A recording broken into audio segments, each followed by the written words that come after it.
So, as promised, we're ending the year off on this channel with the top 10 players at each position. Honestly, I wanted the introduction to be a lot more dramatic than that, but how much more dramatic could it be? It's a top 10 video.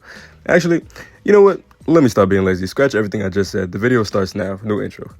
2024. Quite the year in the football world. Another Real Madrid Champions League, familiar faces taking home the Euro and the Copa America trophies, breakout stars, pleasant surprises, injuries, highs, lows, and enough controversy to last well into next year. Today, we begin our end-of-year series with our strikers, who has really been the best center forwards in the world this past season. While some had down years, others are still at their best. So, who will top the list?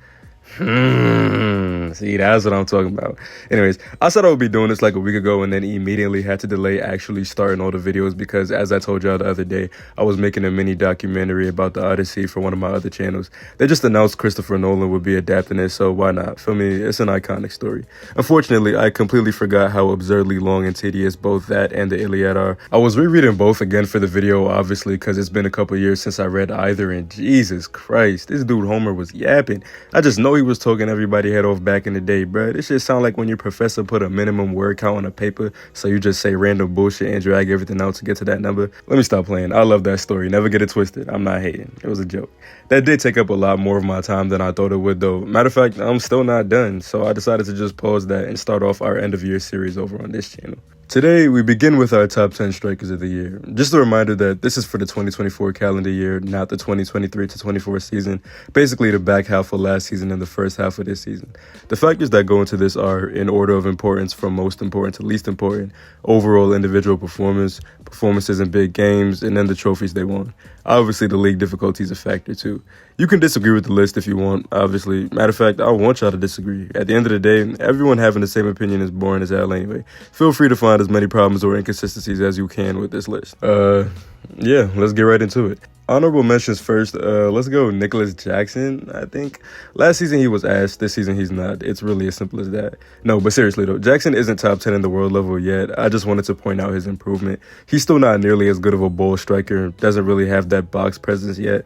Kind of non-existent in the air, but he's good at the other stuff, as I like to call it, when a striker does a lot of the things that make them a complete center forward, but is also terrified of just putting their foot through the damn ball.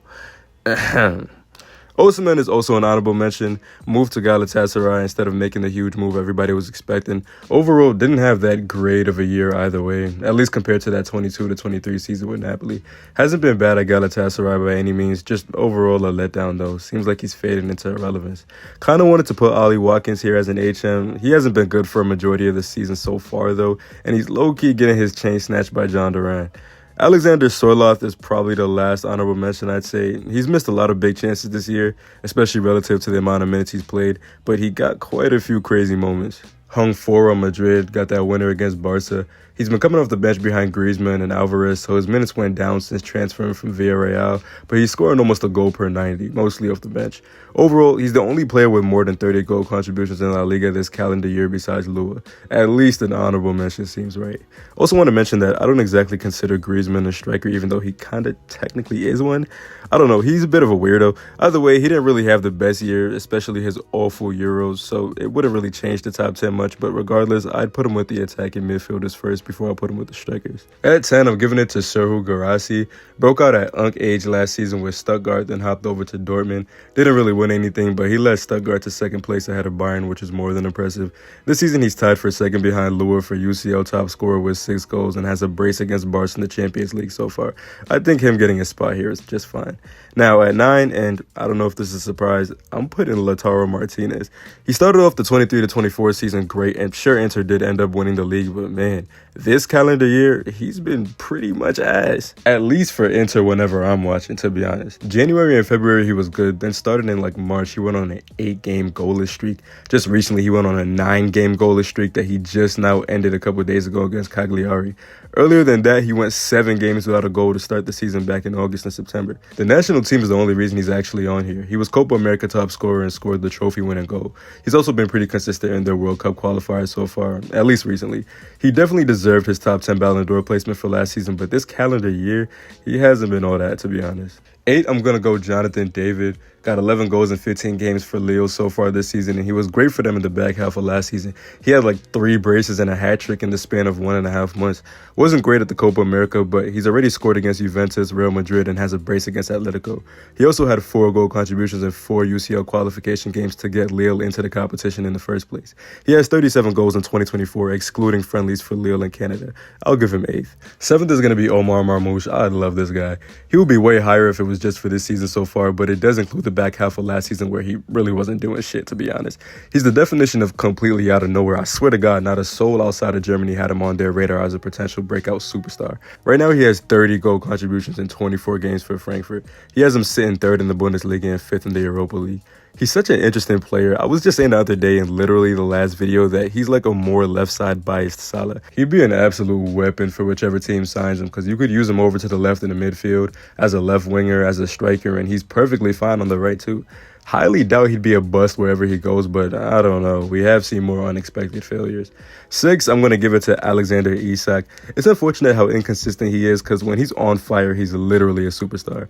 He has 30 goals for Newcastle in Sweden, excluding friendlies, but he has these hot and cold streaks, mainly with Newcastle, and it's kind of clear that his abilities are being underutilized. He's probably the best dribbler out of all the strikers in the Premier League, especially relative to what you expect from his height, and a pretty underrated playmaker as well. Watching him with Gyökeres for Sweden has been eye-opening as fuck.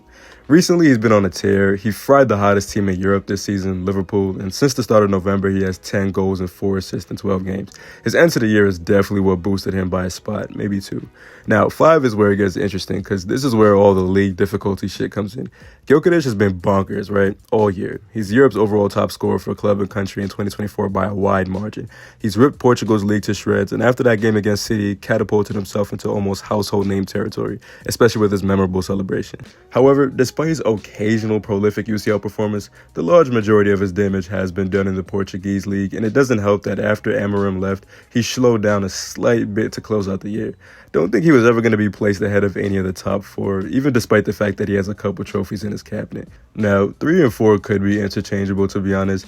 Both had really disappointing stretches this year, and both slowed down scoring-wise compared to their usual ridiculous numbers. In the first half of the year, Mbappe did his usual plundering in Ligue 1, but in the big games for PSG, he went on strike. Got absolutely swallowed by Hummels against Dortmund in both legs, and even against Barca when they won, he didn't do much first leg and only really showed up in the second leg after Barca got the red card. Even then, his first goal was a penalty. At the Euros, he was ass, let's keep it a buck. Then second half of the year, he has a rocky start with Madrid, still scoring, but overall shaky performances. Some of his misses are pretty egregious. Vinny's been cooking shit up for him, and he's been hella wasteful. Not to mention the missed penalties. Recently, he started to steady the ship, though. I'll give him that. Overall, up and down for his standards, and honestly, it's up to you whether you even want to call him a striker at all, to be fair, so you can argue whether he even belongs here, but he has technically been at the striker position for the majority of the year, so Then you have Haaland. In the back half of the 23-24 season, he regularly disappeared when it mattered most, blanked against Liverpool, got absolutely choke-slammed by Saliba and Gabriel in his own house, and didn't do much of anything against Madrid in either leg. His most notable performance was the 4 goals he dropped on Wolves, and then the 5 he dropped on Luton. Didn't play in the Euros and started pretty hot in the Prem just to get hosed down as City sunk into despair. He has 4 Premier League goals in the last 3 months of the year. Yikes. Second most big chances missed in the Premier League this season. It's hard to really get mad because you know what you signed up for with Haaland. Maybe there was a time when he was able to influence games when he wasn't being fed, but currently, in this City team, nah. Don't think he's getting as many clear-cut chances as he usually does, and even when he is, he's missing them. Bad end to the year, which sucks because if he at least somewhat kept up his start to the season form, he would easily be second or first considering he has the Premier League trophy and none of the guys ahead of him have a trophy at all. Especially this guy. Yes, Harry Kane is in second. Look, his big game performances were just as bad as the 2 guys behind him. Leverkusen have had him in hell all year, bro. They've been locking him up since all the way back in February. He shitted himself numerous times at the Euros. He's just been so relentless for Bayern overall, though. Hat tricks against Stuttgart, Augsburg, Dynamo Zagreb, Holstein Kiel, and Mainz all in 2024. Not a crazy resume in terms of difficulty, and a good portion of those goals were penalties, but 5 hat tricks nonetheless. Being trophyless is probably what makes this the hardest to justify, especially with how bad he was in the final against Spain. He literally didn't do anything. I really wouldn't mind too much if you dropped him as low as 4. Then again, both Mbappe and Haaland have their flaws too, though, so it's In the end, I guess it's just going to have to come down to Kane being more complete and better as an overall striker throughout the year and how crucial he's been to Bayern's success in the first half of the season so far, while Mbappe struggled for a good while to find his feet and Haaland has generally been colder than ice recently. The more you go down this list, the more you realize how bad the striker situation in world football is right now. Not to be one of those doomer guys, there's plenty of other positions that are on the way back up. Attacking midfielders are headed towards some of their best years, for example. The new generation is thriving for them. Strikers, though, it's hard to look at this list and say it's not looking grim, especially when number one is a 36-year-old. Barca fans were slaughtering Lua most of last season for some of the ridiculous chances he was missing. Second half of the season, which was the beginning of 2024, he mellowed out. He was good. Scored in both legs versus Napoli, hat-trick against Valencia, 3-goal contributions against Atletico. The Euros don't really give a shit. Poland wasn't going to do anything anyway. First half of the season, he was on a tear. 7 braces and a hat-trick. 3 of which were in the Champions League, and 1 of which was against Real Madrid in the league. Right now, he has 23 goals in 24 games this season, and that's after slowing down considerably in the last month. The fact that he's slowing down is concerning, though, because he's looked like first half of 2023 season Lua numerous times in this past rough stretch for Barca. Y'all remember what I said a few months ago when Barca was in the middle of their hot stretch, right? Roll the tape. For one thing, I hate to say it, but Lewandowski is still a glaring red flag. He has 4 goals in 5 games because of the crazy volume of chances that Barca are creating. They have 21 big chances created in 5 games. The closest in second place has 14, and only 2 other teams have more than 10. Lewandowski already leads the league in big chances missed with 5, and some of them are pretty bad. It won't be long before Barca fans are calling for his head again. It started to happen a little bit, I can't lie. Barca's dropped points in all of their last 4 La Liga games, and Lewis missed 3 big chances in that stretch while only scoring once. A bit too late to knock him off the top spot on this list, especially with the players behind him having worse rough stretches this year, but still concerning for Barca fans heading into 2025. Yeah, looking up and down this whole list, all I've really learned is that we need La Liga to start shitting out a truckload of world-class strikers again like they did a decade or 2 ago. The center forward field right now is just...